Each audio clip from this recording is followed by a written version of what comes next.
श्रीमद् भागवत महापुराण स्कंद 8 अध्याय 24।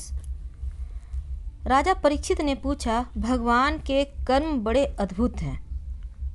उन्होंने एक बार अपनी योग माया से मत्स्यावतार धारण करके बड़ी सुंदर लीला की थी। मैं उनके उसी आदि अवतार की कथा सुनना चाहता हूँ। भगवान मत्स्य योनि एक तो वो ही लोक निंदित है, दूसरे तमोगुनी और असहा परतंत्रता से युक्त भी है।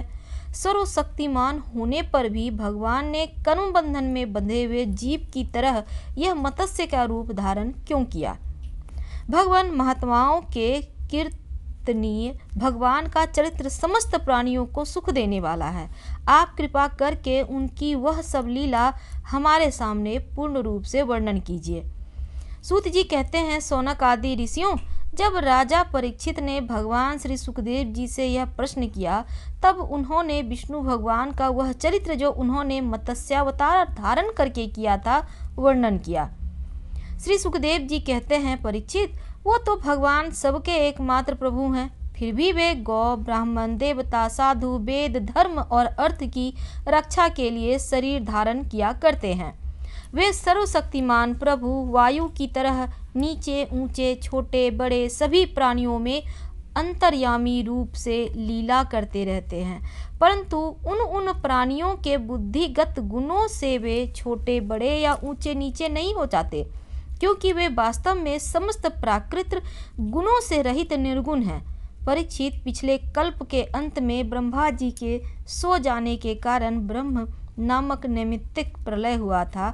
उस समय भूलोक आदि सारे लोक समुद्र में डूब गए थे। प्रलय काल आ जाने के कारण ब्रह्मा जी को नींद आ रही थी, वे सोना चाहते थे। उसी समय वेद उनके मुख से निकल पड़े और उनके पास ही रहने वाले हयग्रीव नामक बलि दैत्य ने उन्हें योग बल से चुरा लिया। सर्वशक्तिमान भगवान श्रीहरि ने दानवराज हयग्रीव की यह चेष्टा जान ली, इसीलिए उन्होंने मत्स्यावतार ग्रहण किया। परीक्षित, उस समय सत्यव्रत नाम के एक बड़े उदार एवं भगवत परायण राजर्षि केवल जल पीकर तपस्या कर रहे थे। वही सत्यव्रत वर्तमान महाकल्प में विवस्वान यानी सूर्य के पुत्र श्राद्ध देव के नाम से विख्यात हुए और उन्हें भगवान ने व्यवस्थ मनु बना दिया। एक दिन वे राजा कृतमाला नदी में जल से तर्पण कर रहे थे। उसी समय उनकी अंजलि के जल में एक छोटी सी मछली आ गई। परीक्षित, द्रविड़ देश के राजा सत्यव्रत ने अपनी अंजलि में आई हुई मछली को जल के साथ ही फिर से नदी में डाल दिया। उस मछली ने बड़ी करुणा के साथ परम दयालु राजा सत्यव्रत से कहा, राजन, आप बड़े दीन दयालु हैं। आप जानते ही हैं कि जल में रहने वाले जंतु अपनी जाति वालों को भी खा डालते हैं। मैं उनके भय से अत्यंत व्याकुल हो रही हूँ। आप मुझे फिर इसी नदी के जल में क्यों छोड़ रहे हैं? राजा सत्यव्रत को इस बात का पता नहीं था कि स्वयं भगवान मुझ पर प्रसन्न होकर कृपा करने के लिए मछली के रूप में पधारे हैं। इसीलिए उन्होंने उस मछली की रक्षा का मन ही मन संकल्प किया। राजा सत्यव्रत ने उस मछली की अत्यंत दीनता से भरी बात सुनकर बड़ी दया से उसे अपने जो लोटा था कमंडल, उस पात्र में जल में रख लिया और अपने आश्रम पर ले आए। आश्रम पर लाने के बाद एक रात में ही वह मछली उस कमंडल में इतनी बढ़ गई कि उसमें उसके लिए स्थान ही न रहा। उसमें मछली ने राजा से कहा, अब तो इस कमंडल में कष्टपूर्वक भी नहीं रह सकती, इसलिए मेरे लिए कोई बड़ा स्थान आप नियत करें जहां मैं सुखपूर्वक रह सकूं। राजा सत्यव्रत महल को कमंडल से निकालकर एक बहुत बड़े पानी के मटके में रख दिया, परंतु वहां डालने पर वह मछली 2 ही घड़ी में 3 हाथ बढ़ गई। फिर उसने राजा सत्यव्रत से कहा, राजन, अब यह मटका भी मेरे लिए पर्याप्त नहीं है, इसमें मैं सुखपूर्वक नहीं रह सकती। मैं तुम्हारी शरण में हूँ, इसलिए मेरे रहने योग्य कोई बड़ा सा स्थान मुझे दो।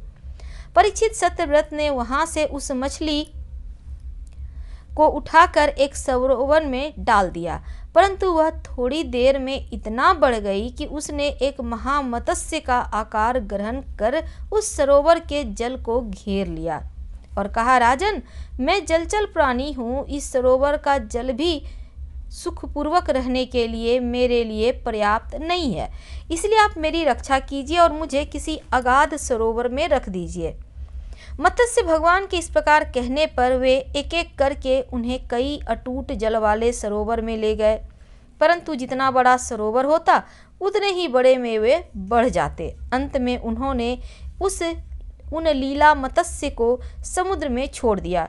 समुद्र में डालते समय मत्स्य भगवान ने सत्यव्रत से कहा, वीर, समुद्र में बड़े बड़े बली मगर रहते हैं, मुझे खा जाएंगे, इसलिए आप मुझे समुद्र के जल में मत छोड़िए। मत्स्य भगवान की यह मधुर वाणी सुनकर राजा सत्यव्रत मुग्ध हो गए और उन्होंने कहा, मत्स्य का रूप धारण करके मुझे मोहित करने वाले आप कौन हो? आपने एक ही दिन में 400 कोस के विस्तार का सरोवर घेर लिया। आज तक ऐसी शक्ति रखने वाला जलचर जीव न मैंने कभी देखा था और न सुना था। अवश्य ही आप साक्षात सर्वशक्तिमान, सर्व अंतर्यामी, अविनाशी श्रीहरि हैं। जीवों पर अनुग्रह करने के लिए ही आप जलचर का रूप धारण किए हैं। पुरुषोत्तम, आप जगत की उत्पत्ति, स्थिति, प्रलय के स्वामी हैं। आपको मैं नमस्कार करता हूँ। प्रभु, हम शरणागत भक्तों के लिए आप ही आत्मा और आश्रय हैं। यद्यपि आपके सभी लीलावतार प्राणियों के अभ्युदय के लिए ही होते हैं, फिर भी मैं जानना चाहता हूँ, जैसे देहादी हूँ, आपके यह रूप किस उद्देश्य से ग्रहण किया है? कमल नयन प्रभु, आत्म पदार्थों में अपने पन का अभिमान करने वाले पुरुषों का आश्रय व्यर्थ होता है, उस प्रकार आपके चरणों की स्पर्श व्यर्थ नहीं हो सकती, क्योंकि आप सबके हेतु प्रेमी, परम प्रियतम और आत्मा है। आपने इस समय जो रूप धारण करके हमें दर्शन दिया है, यह बड़ा ही अद्भुत है। श्री सुखदेव जी कहते हैं, परीक्षित, भगवान अपने अनन्य प्रेमी भक्तों पर अत्यंत प्रेम करते हैं और जगत उत्पत्ति मत्स्य भगवान ने अपने प्यारे भक्त राजर्षि सत्यव्रत की यह प्रार्थना सुनी तो उनका प्रिय और हित करने के लिए, साथ ही कल्पांत के प्रलयकालीन समुद्र में विहार करने के लिए उनसे कहा। श्री भगवान ने कहा, सत्यव्रत, आज से 7वें दिन भूलोक आदि तीनों लोक प्रलय के समुद्र में जाएंगे। उस समय जब तीनों लोग प्रलय की जलराशि में डूबने लगेंगे, तब मेरी प्रेरणा से तुम्हारे पास एक बहुत बड़ी नौका आएगी। उस समय समस्त प्राणियों के सूक्ष्म शरीरों को लेकर सप्त ऋषियों के साथ उस नौका पर चढ़ जाना और समस्त धान्य तथा छोटे बड़े अन्य प्रकार के बीजों को साथ रख लेना। उस समय सब ओर एकमात्र महासागर लहराता होगा, प्रकाश नहीं होगा, केवल ऋषियों की दिव्य ज्योति के सहारे ही बिना किसी प्रकार की विकलता के तुम उस बड़ी नाव पर चढ़कर चारों ओर विचरण करना। जब प्रचंड आंधी चलने के कारण नाव डगमगाने लगेगी, तब मैं इसी रूप में वहां आ जाऊंगा और तुम लोग वासुकी नाग के द्वारा उस नाव को मेरे सींग में बांध देना। सत्यव्रत, उसके बाद जब तक ब्रह्मा जी की रात रहेगी, तब तक मैं ऋषियों के साथ तुम्हें उस नाव में बैठाकर उसे खींचता हुआ समुद्र में विचरण करूंगा। उस समय जब तुम प्रश्न करोगे, तब मैं तुम्हें उपदेश दूंगा। मेरे अनुग्रह से मेरी वास्तविक महिमा, जिसका नाम परब्रह्म है, तुम्हारे हृदय में प्रकट हो जाएगी और तुम उसे ठीक ठाक जान लोगे। भगवान राजा सत्यव्रत को यह आदेश देकर अंतर्ध्यान हो गए। अतः अब राजा सत्यव्रत उसी समय की प्रतीक्षा करने लगे जिसके लिए भगवान ने आज्ञा दी थी। कुशों का अग्रभाग पूर्व की ओर करके राजर्षि सत्यव्रत उन पर पूर्वोत्तक मुख से बैठ गए और मत्स्य रूप भगवान के चरणों का चिंतन करने लगे। इतने में ही भगवान का बताया हुआ वह समय आ गया। राजा ने देखा कि समुद्र अपनी मर्यादा छोड़कर बढ़ रहा है। प्रलय काल के भयंकर मेघ वर्षा करने लगे। देखते ही देखते सारी पृथ्वी डूबने लगी। तब राजा ने भगवान की आज्ञा का स्मरण किया और देखा कि नाव भी आ गई। तब वे धान्य तथा अन्य बीजों को लेकर सप्त ऋषियों के साथ उस पर सवार हो गए। सप्त ऋषियों ने बड़े प्रेम से राजा सत्यव्रत से कहा, राजन, तुम भगवान का ध्यान करो, वे ही हमें इस संकट से बचाएंगे और हमारा कल्याण करेंगे। उनकी आज्ञा से राजा ने भगवान का ध्यान किया। उसी समय उस महान समुद्र में मत्स्य के रूप में भगवान प्रकट हो गए। मत्स्य भगवान का शरीर सोने के समान देदीप्यमान था। शरीर का विस्तार था 4 लाख कोस। उनके शरीर में एक बड़ा भारी सिंह था।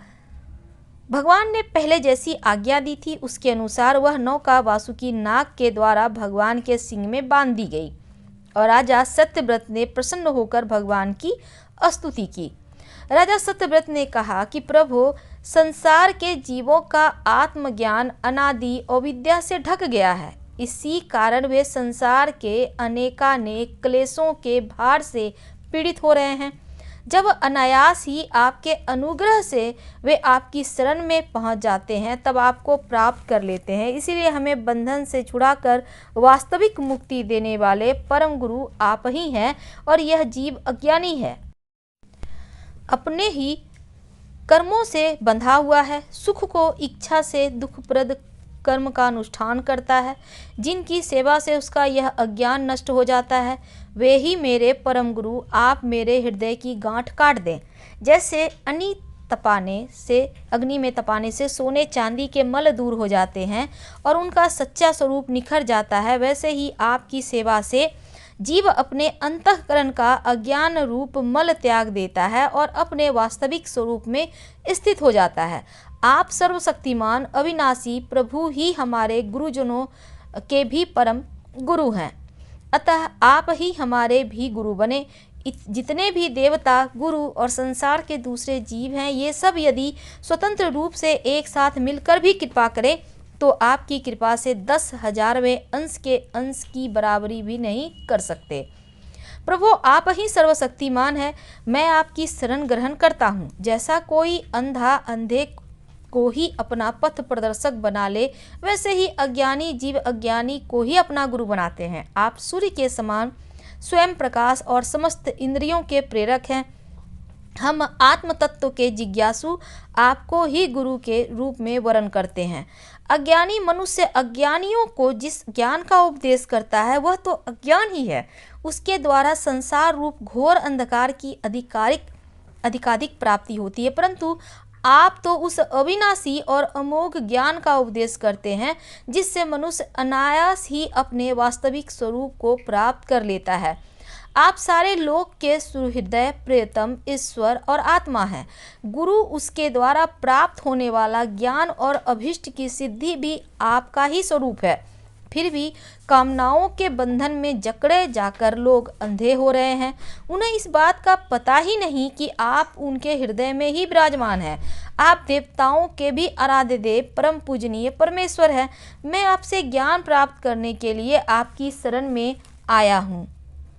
भगवान, आप परमार्थ को प्रकाशित करने वाली अपनी वाणी के द्वारा मेरे हृदय की ग्रंथि काट डालिए और अपने स्वरूप को प्रकाशित कीजिए। श्री सुखदेव जी कहते हैं, परीक्षित, जब राजा सत्यव्रत ने इस प्रकार प्रार्थना की तब मत्स्य रूपधारी पुरुषोत्तम भगवान ने प्रलय के समुद्र में विहार करते हुए उन्हें आत्म तत्व का उपदेश दिया। भगवान ने राजर्षि सत्यव्रत को अपने स्वरूप के संपूर्ण रहस्य का वर्णन करते हुए ज्ञान, भक्ति और कर्मयोग से परिपूर्ण दिव्य पुराण का उपदेश दिया, जिसको मत्स्य पुराण कहते हैं। सत्यव्रत ने ऋषियों के साथ नाव में बैठे हुए ही संदेह रहित होकर भगवान के द्वारा उपदिष्ट सनातन ब्रह्म स्वरूप आत्म तत्व का श्रवण किया। इसके बाद जब पिछले प्रलय का अंत हो गया और ब्रह्मा जी की नींद टूटी, तब भगवान ने हयग्रीव असुर को मारकर उससे वेद छीन लिए और ब्रह्मा जी को दे दिया। भगवान की कृपा से राजा सत्यव्रत ज्ञान और विज्ञान से संयुक्त होकर इस कल्प में व्यवस्थ मनु हुए। अपनी योग माया से मत्स्य रूप धारण करने वाले भगवान विष्णु राजर्षि सत्यव्रत का यह संवाद एवं श्रेष्ठ आख्यान सुनकर मनुष्य सब प्रकार के पापों से मुक्त हो जाता है। जो मनुष्य भगवान के इस अवतार का प्रतिदिन कीर्तन करता है उसके सारे संकल्प सिद्ध हो जाते हैं और उसे परम गति की प्राप्ति होती है। प्रलयकालीन समुद्र में जब ब्रह्मा जी सो गए थे, उनकी सृष्टि शक्ति लुप्त हो चुकी थी। उस समय उनके मुख से निकली हुई श्रुतियों को चुराकर हयग्रीव दैत्य पाताल में ले गया था। भगवान ने उसे मारकर वे श्रुतियां ब्रह्मा जी को लौटा दी एवं सत्यव्रत तथा सप्त ऋषियों को ब्रह्म तत्व का उपदेश दिया। उन समस्त जगत के परम कारण लीला मत्स्य भगवान को मैं नमस्कार करता हूँ। श्रीमद् भागवत महापुराण स्कंद 8 अध्याय 24 समाप्त हुआ। हम आपसे कल मिलेंगे स्कंद 9 अध्याय 1 के साथ। हर हर महादेव। पसंद आए तो लाइक कर सब्सक्राइब करें। धन्यवाद।